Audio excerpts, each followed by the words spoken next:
Sarah, tell me, what is the biggest wake-up call difference between the diploma and its predecessor, the WSET 3? I would say that the biggest difference is not only the breadth of information, but the insanity that is the depth of information in the diploma.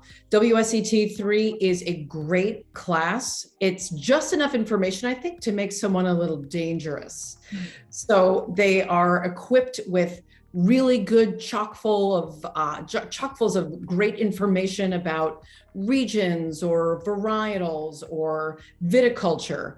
And then when you get to the diploma level, the wine world is basically cracked open, and you are expected to learn the appellations and vineyard practices and yields and maturation methods and how these wines are bottled and in what formats and what the popular export countries are, or whether it's domestically consumed. And it is just on a global scale that a lot of people who are not in the wine industry don't really realize. They become quickly overwhelmed with the information.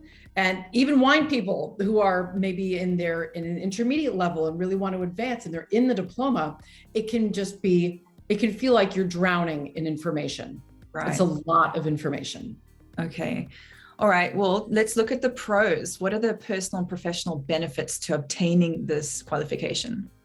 I think a pro for obtaining the diploma is self-satisfaction, that you actually slogged your way through it and hopefully enjoyed a lot of it along the way. But a pro is that what I see is that you are seen as a professional who can objectively describe a wine, know the difference between an acceptable, good, very good, or outstanding wine, objectively again, not going, oh, I love Grand Cru Burgundy, so this is an outstanding wine. Like, anyone can say that.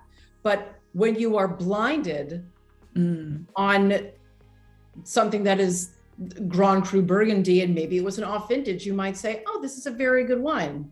Or maybe it wasn't stored correctly and you can say, oh, well, it was a good wine, without knowing that it's like DRC Latache from an off vintage that passed through a lot of hands, but you don't know, and it was bought on the gray market. But being able to objectively approach a wine by its sight, nose, palate, describe it. And this is all in about 3 minutes or so, and say, okay, well, I conclude that this is a whatever wine, and it's probably at this price point. And you can do that from a professional standpoint. And then it's revealed to you and you can go, oh, well, I was wrong. Or, oh, I got it kind of right. Or hashtag nailed it. You know, you have these skills and the tools, if you worked on them, to assess a wine professionally and objectively. That's a huge pro. Right. And I know that people in the business can look at my resume and go, oh, she passed a diploma. And if they're into it, some people don't even know what the WSET is, or the difference between the WSET and the Court of Master Sommeliers. But you are seen as someone who can assess a wine quickly and correctly and objectively. And so what kind of career and job opportunities would that skill make available to you? So with the diploma, I find that there are some folks who are in hospitality who do both CMS and WSET. I find that a lot of people in journalism or on the import side or on the winery supplier side will do the WSET more often than someone who is in hospitality. But I think that it is a certification for people who are interested, curious, but they have to be committed to it because it is an enormous time suck. Right. Okay. Well, on that subject, what are some of the cons, the sort of personal and professional costs of taking the diploma? So the diploma is an expensive package, even just D3, which is wines of the world, Yeah. which covers still wines across the globe and dessert wines that are not fortified. Or I used to just say sweet wines or late harvest wines, not fortified. And no sparkling wines, because the fortified wines and the sparkling wines are their own units. Right. Yeah. So think about it as like table wines of the world. And that alone, I'll share with you, cost me over $4,000 just for the D3. Mm-hmm. It pays for the MW's time. It pays for the space. It pays for all the wines that you'll be drinking. Yeah. So this is it's an expensive certification. That aside, because you can figure it out. You can apply for scholarships with Dame d'Escoffier or other organizations. Yeah. You can also work extra jobs to make sure that you pay for it. You can also volunteer as a pourer, so you get a discounted price on your unit. Okay. But the time is insane. You are absorbing information. It's like trying to take sips of water from a gushing fire hose. And I'm not kidding. The amount of reading is a lot. You go through the diploma reading and you're like, oh, I can handle 30 pages in a week. But as you're taking notes, and if you have another full-time job, or maybe you have 2 part-time jobs, or maybe you have a child at home, or maybe you have a sick animal or loved one, and then all of a sudden note-taking on top of your reading becomes very daunting. And then you have an in-person session that's once a week, it's 3 hours, and you're tasting, and then you start from zero as soon as class ends. And then you're like, oh my God, I have another 30 pages to read and all of those notes to take and be prepared for class the next week. Because when you're ill prepared for class is when it starts, the water starts coming up to here and then it's up to here. And you're like, oh my God, I can't handle this. And it's a lot. And people don't realize how time consuming it is. I lost every single Tuesday between September and the exam, which was my birthday, right after my birthday, May 10th and 11th, 2 days straight. So I was busy September, October, November, December, January, February, March, April, May. I was busy for 9 months. And that's just one module. And that was one unit. Yeah. That's nuts. It was exhaustive and it was great. I don't want to do it again. And I don't want to sit for the exam again. So I hope I passed. But it's an insane amount of time. And if you're not in the industry and don't speak this language of wine, it can be scary AF. Yeah. And it can be, you can just feel completely overwhelmed. Yeah, it's a serious, serious commitment. It really is a serious commitment. Well, have you ever heard of anybody who signed up for the diploma only to realize it was a mistake for them personally? You know, I know 2 people from my experiences.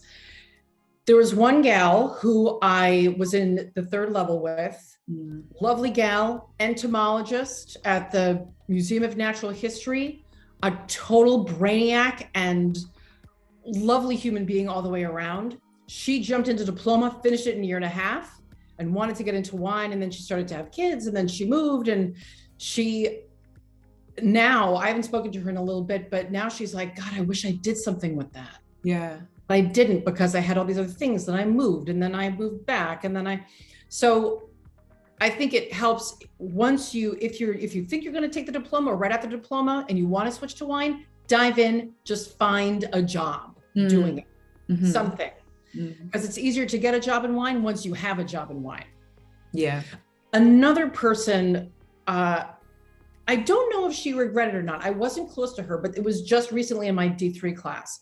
And she is a practicing attorney, loved wine, jumped into the diploma and she was always asking thoughtful questions, but I could tell was not, you could tell that her priority was not wine and wine was not her job. She didn't live it and breathe it like some of the other wine nerds did in class. And about a month before the exam, she was chatting with some of us prior to the MW coming in to teach the class. And she was saying, I don't know this geography. I don't know, like I could figure it out if I looked at a map, and then I could tell you, because then I know where the mountains are, and I know where the lakes are, and I know where the seas are, or the oceans. So she's like, I could cobble my way around it, but you say Montepulciano d'Abruzzo, all I know is that in Abruzzo, but I don't know where Abruzzo is in Italy. Or we were talking about the sweet wines of Nordseelersee, and she was like, I don't know how to pronounce it, and I don't know where it is, and I don't know what it